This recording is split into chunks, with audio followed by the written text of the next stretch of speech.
that her dark hair would weave a snare, that I might one day rue.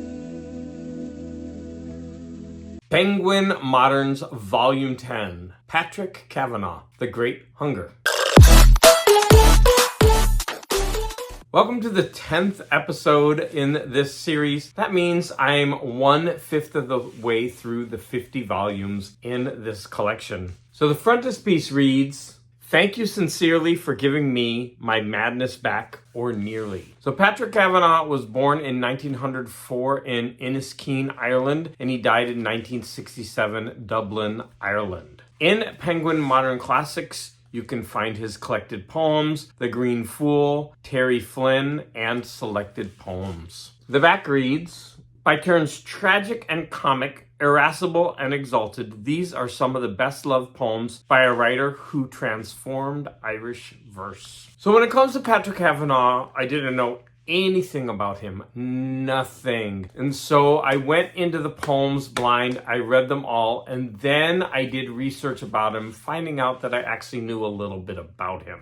Now, the one Irish poet that I know the most about is Seamus Heaney, and that was my kind of means of measurement. And what I found out later was that Seamus Heaney was very influenced by Patrick Kavanagh. Patrick Kavanagh's life was pretty turbulent. He kind of lived what he wrote about. He was very passionate about what he wrote about. He wrote about the Irish peasants and land, and he didn't want it romanticized. And he was actually ostracized in literary circles, but he stuck to his guns. He became very bitter, became a drunk, but with a bout of cancer, he found his poetry again, and he had a second awakening. But he did have many supporters. So this volume contains many poems, many of them a page or two, but there is one kind of epic poem, and that is The Great Hunger. And that one is 30 pages. So a little over half of this volume for one poem.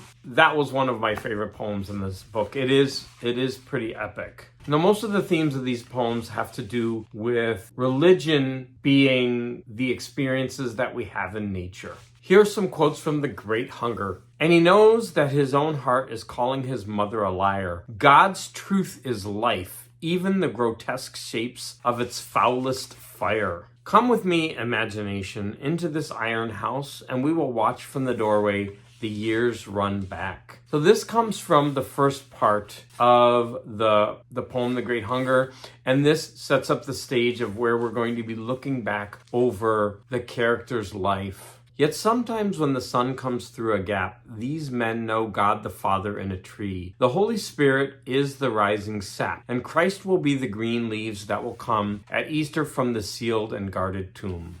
Men build their heavens as they build their circles of friends. God is in the bits and pieces of every day. A kiss here and a laugh again, and sometimes tears. A pearl necklace round the neck of poverty. Like the afterbirth of a cow stretched on a branch in the wind, life dried in the veins of these women and men. The gray and grief and unlove, the bones in the backs of their hands, and the chapel pressing its low ceiling over them. Sometimes they did laugh and see the sunlight, a narrow slice of divine instruction. A year passed and another hurried after it, and Patrick Maguire was still 6 months behind life. His mother 6 months ahead of it, his sister straddle-legged across it, one leg in hell and the other in heaven, and between the purgatory of middle-aged virginity, she prayed for release to heaven or hell. His mother's voice grew thinner, like a rust-worn knife, but it cut more venomously as it thinned. It cut him up the middle till he became more woman than man, and it cut through to his mind before the end. Oh, let us kneel where the blind plowman kneels, and learn to live without despairing in a mud-walled space, illiterate, unknown, and unknowing. Let us kneel where he kneels and feel what he feels. The cows and horses breed,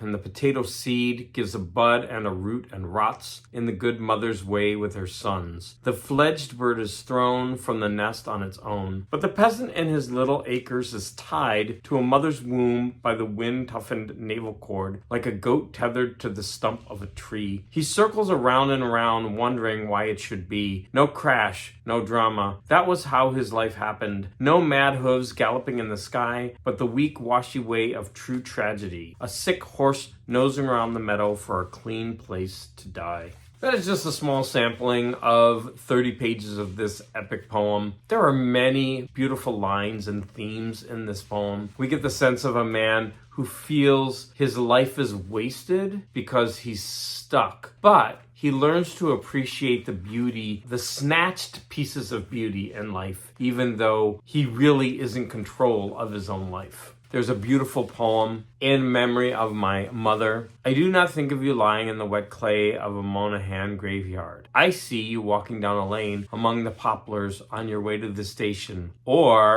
And he continues, he goes on to remember all the beautiful things about his mother, all his memories, instead of thinking of her body lying in the ground. Many of his poems have this idea of seizing the beauty and the pleasure of the transitory, appreciating what we have in the now. In the poem The Hospital, the last two lines are, "For we must record love's mystery without claptrap, snatch out of time the passionate transitory." Overall, this group of poems was really nice to read. I enjoyed them, and for having only read these the first time, I got a lot out of it. Now, I'm sure upon second or third reading, I would grow to love these poems even more. This is a poet worthy of being discovered if you've never heard of him, and if you have, maybe it's time to dust off that old volume of his and dip into a few of his poems. In the next video, I will go over Danilo Kiss, The Legend of the Sleepers. As always, I want to thank you for any of your comments and for your support.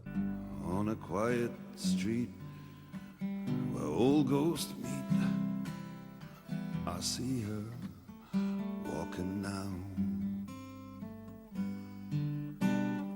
away from me so hurriedly. My reason must allow that I had wooed not as I should, a creature made of clay.